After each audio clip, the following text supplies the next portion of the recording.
ನಮಸ್ಕಾರ ಸ್ನೇಹಿತರೆ, ಕೆರಿಯರ್ ಕರ್ನಾಟಕ ಚಾನೆಲ್ಗೆ ನಿಮಗೆ ಪ್ರೀತಿಯ ಸ್ವಾಗತ. ಕರ್ನಾಟಕ ಸರ್ಕಾರದ ಗ್ರಾಮೀಣಾಭಿವೃದ್ಧಿ ಮತ್ತು ಪಂಚಾಯತ್ ರಾಜ್ ಇಲಾಖೆಯು ಗ್ರಾಮೀಣ ಭಾಗದ ಆಸ್ತಿಗಳ ನಿರ್ವಹಣೆಯನ್ನು ಆಧುನೀಕರಿಸಲು ಮತ್ತು ಪಾರದರ್ಶಕಗೊಳಿಸಲು ಇ-ಸ್ವತ್ತು ತಂತ್ರಾಂಶವನ್ನು ಜಾರಿಗೆ ತಂದಿರುವುದು ನಿಮಗೆ ಗೊತ್ತಿದೆ. ಇದರ ಮುಖ್ಯ ಉದ್ದೇಶ ಗ್ರಾಮೀಣ ಆಸ್ತಿಗಳಿಗೆ ಡಿಜಿಟಲ್ ಖಾತಾ ಅಥವಾ ಇ-ಖಾತಾ ನೀಡುವುದು. ಇದು ಆಸ್ತಿ ಮಾಲೀಕರಿಗೆ ಕಾನೂನುಬದ್ಧ ಭದ್ರತೆಯನ್ನು ಒದಗಿಸುವುದಲ್ಲದೆ ಗ್ರಾಮ ಪಂಚಾಯಿತಿಗಳ ತೆರಿಗೆ ಸಂಗ್ರಹ ಪ್ರಕ್ರಿಯೆಯನ್ನು ಸುಗಮಗೊಳಿಸುತ್ತದೆ. ಆದರೆ ಕಳೆದ ವರ್ಷ ಡಿಸೆಂಬರ್ನಲ್ಲಿ ಇದು ಜಾರಿಯಾದರೂ ಈವರೆಗೂ ನಿರೀಕ್ಷಿತ ಪ್ರಮಾಣದಲ್ಲಿ ಇ-ಸ್ವತ್ತು ವಿತರಣೆ ನಡೆದಿಲ್ಲ. ಇದಕ್ಕೆ ಕಾರಣ ತಂತ್ರಾಂಶದಲ್ಲಿರುವ ತಾಂತ್ರಿಕ ಸಮಸ್ಯೆಗಳು. ಈ ಸಮಸ್ಯೆಗಳಿಗೆ ಪರಿಹಾರ ಕಂಡುಕೊಳ್ಳಲಾಗಿದೆ. ಈಗ ಇ-ಸ್ವತ್ತಿಗೆ ಅಪ್ಲೈ ಮಾಡುವಾಗ ಹೆಚ್ಚಿನ ಕಷ್ಟ ಎದುರಾಗುವುದಿಲ್ಲ ಎಂದು ಸರ್ಕಾರ ತಿಳಿಸಿದೆ. ಸರ್ಕಾರ ಯಾವ ಬದಲಾವಣೆಗಳನ್ನು ಮಾಡಿದೆ? ಇದರಿಂದ ಎಲ್ಲ ಸಮಸ್ಯೆಗಳು ಬಗೆಹರಿಯಲಿವೆಯೇ? ಈ ಎಲ್ಲ ಅಂಶಗಳನ್ನು ವಿವರವಾಗಿ ಚರ್ಚಿಸೋಣ. ಅದಕ್ಕೂ ಮುನ್ನ ನಮ್ಮ ಕೆರಿಯರ್ ಕರ್ನಾಟಕ ಚಾನೆಲ್ಗೆ ನೀವು ಹೊಸಬರಾಗಿದ್ದರೆ ಈ ಕೂಡಲೇ ಸಬ್ಸ್ಕ್ರೈಬ್ ಮಾಡಿ. ಗ್ರಾಮೀಣ ಆಸ್ತಿಗಳಿಗೆ ಇ-ಸ್ವತ್ತು 2.0 ತಂತ್ರಾಂಶಕ್ಕೆ 2025 ಡಿಸೆಂಬರ್ 1ರಂದು ಅಧಿಕೃತವಾಗಿ ಚಾಲನೆ ನೀಡಲಾಯಿತು.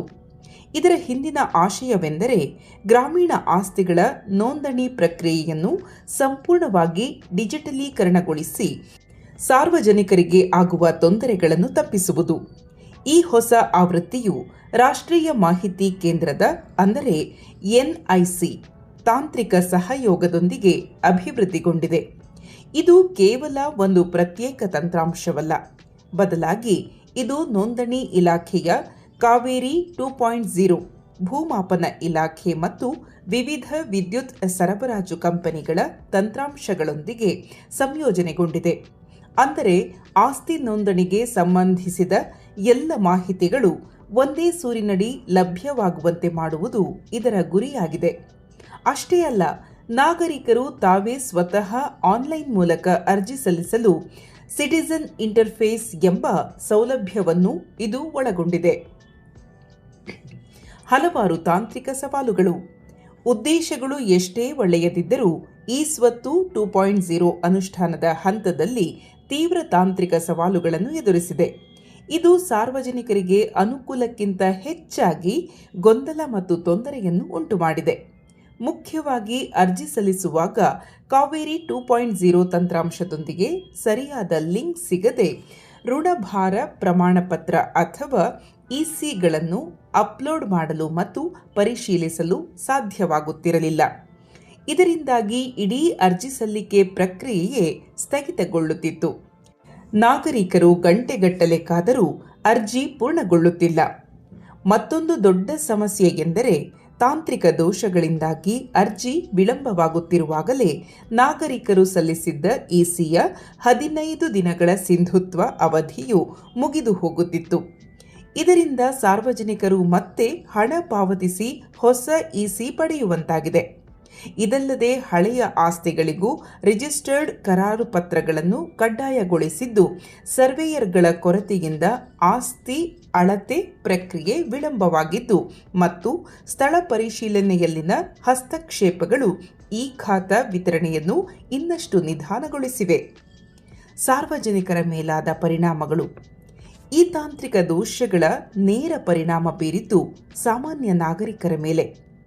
ಆಸ್ತಿ ಖರೀದಿ ಮತ್ತು ಮಾರಾಟ ಪ್ರಕ್ರಿಯೆಗಳು ಸಂಪೂರ್ಣವಾಗಿ ಸ್ಥಗಿತಗೊಂಡ ಘಟನೆಗಳು ನಡೆದಿವೆ. ಜನರು ತಿಂಗಳುಗಟ್ಟಲೆ ಪರದಾಡುವಂತಾಗಿದೆ. ತುರ್ತು ಹಣದ ಅವಶ್ಯಕತೆ ಇದ್ದವರು ತಮ್ಮ ಆಸ್ತಿ ಮಾರಾಟ ಮಾಡಲು ಸಾಧ್ಯವಾಗದೆ ಕಷ್ಟ ಅನುಭವಿಸುತ್ತಿದ್ದಾರೆ.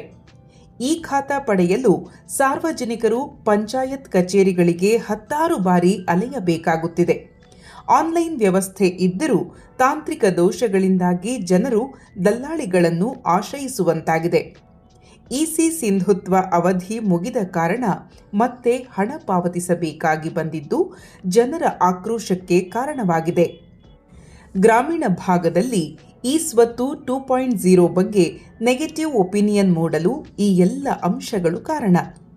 ಸರ್ಕಾರದ ಸುಧಾರಣಾ ಕ್ರಮಗಳು.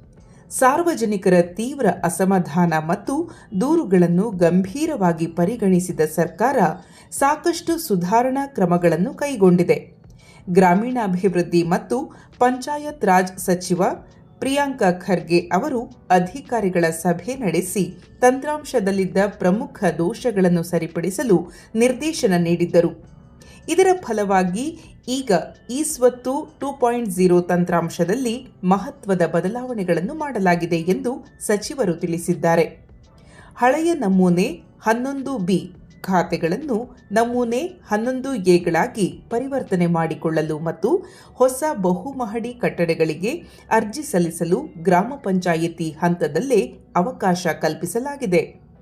ವಿಸ್ತೀರ್ಣವನ್ನು ಗುಂಟೆ ಮತ್ತು ಸೆಂಟ್ಸ್ನಿಂದ ಚದರ ಮೀಟರ್ಗೆ ಪರಿವರ್ತಿಸುವ ತಾಂತ್ರಿಕ ದೋಷವನ್ನು ನಿವಾರಿಸಲಾಗಿದೆ. ಇಸಿ ಅಪ್ಲೋಡ್ ಮಾಡುವಾಗ ಮತ್ತು ಅರ್ಜಿಗಳನ್ನು ಸೇವ್ ಮಾಡುವಾಗ ಎದುರಾಗುತ್ತಿದ್ದ ಸಮಸ್ಯೆಗಳನ್ನು ಬಗೆಹರಿಸಲಾಗಿದೆ. ಈ ಖಾತಾಗಳನ್ನು ಆನ್ಲೈನ್ನಲ್ಲಿ ಡೌನ್ಲೋಡ್ ಮಾಡಿಕೊಳ್ಳಲು ಇದ್ದ ಅಡಚಣೆಗಳನ್ನು ನಿವಾರಿಸಲಾಗಿದೆ. ವಿದ್ಯುತ್ ಸರಬರಾಜು ಕಂಪನಿಗಳೊಂದಿಗೆ ಮಾಡಲಾಗಿದ್ದ ಸಂಯೋಜನೆ ಮತ್ತು ಗ್ರಾಮ ಪಂಚಾಯಿತಿ ಲಾಗಿನ್ನಲ್ಲಿ ಅರ್ಜಿಗಳ ಅನುಮೋದನೆಯಲ್ಲಿ ಉಂಟಾಗುತ್ತಿದ್ದ ತಾಂತ್ರಿಕ ಸಮಸ್ಯೆಗಳನ್ನು ಬಗೆಹರಿಸಲಾಗಿದೆ ಎಂದು ಸಚಿವರು ಹೇಳಿದ್ದಾರೆ. ಭವಿಷ್ಯದ ಯೋಜನೆಗಳು. ಸರ್ಕಾರದ ಈ ತ್ವರಿತ ಸುಧಾರಣಾ ಕ್ರಮಗಳು ಇ-ಸ್ವತ್ತು 2.0 ತಂತ್ರಾಂಶವನ್ನು ಯೂಸರ್ ಫ್ರೆಂಡ್ಲಿಯಾಗಿಸಲಿದೆ. ಮುಂದಿನ ದಿನಗಳಲ್ಲಿ ಹೊಸದಾಗಿ ಅನುಮೋದನೆಗೊಂಡ ಆಸ್ತಿಗಳಿಗೆ ತಿದ್ದುಪಡಿ ಮಾಡುವ ಅವಕಾಶವನ್ನು ಮತ್ತು ನೋಂದಣಿ ಇಲಾಖೆಯ ಮಾರ್ಗಸೂಚಿ ದರವನ್ನು ಇ-ಸ್ವತ್ತು ತಂತ್ರಾಂಶದೊಂದಿಗೆ ಸಂಯೋಜನೆ ಮಾಡುವ ಕಾರ್ಯವನ್ನು ಕೈಗೊಳ್ಳಲಾಗುವುದು ಎಂದು ಸಚಿವರು ಭರವಸೆ ನೀಡಿದ್ದಾರೆ. ಇ-ಸ್ವತ್ತು 2.0 ಆರಂಭದಲ್ಲಿ ಕೆಲವು ಸವಾಲುಗಳನ್ನು ಎದುರಿಸಿದರೂ ಗ್ರಾಮೀಣ ಆಸ್ತಿ ನಿರ್ವಹಣೆಯಲ್ಲಿ ಡಿಜಿಟಲೀಕರಣ ಮತ್ತು ಪಾರದರ್ಶಕತೆ ತರುವಲ್ಲಿ ಇದು ಒಂದು ಕ್ರಾಂತಿಕಾರಿ ಹೆಜ್ಜೆಯಾಗಿದೆ.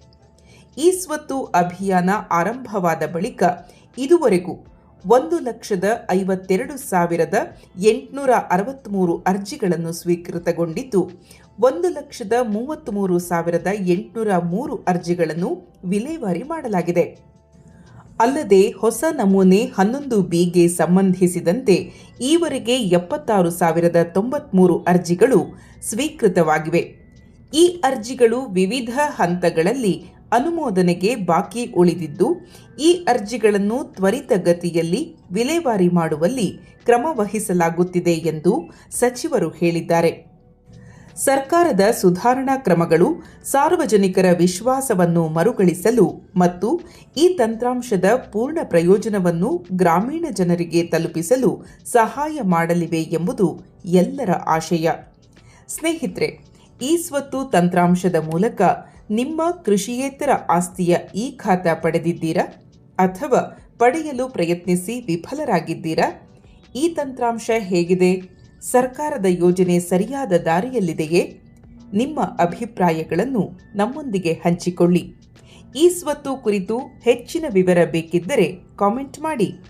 ಈ ಮೂಲಕ ನಿಮಗೆ ಉಪಯುಕ್ತವಾಗಿದೆ ಎಂದು ಭಾವಿಸುತ್ತೇವೆ.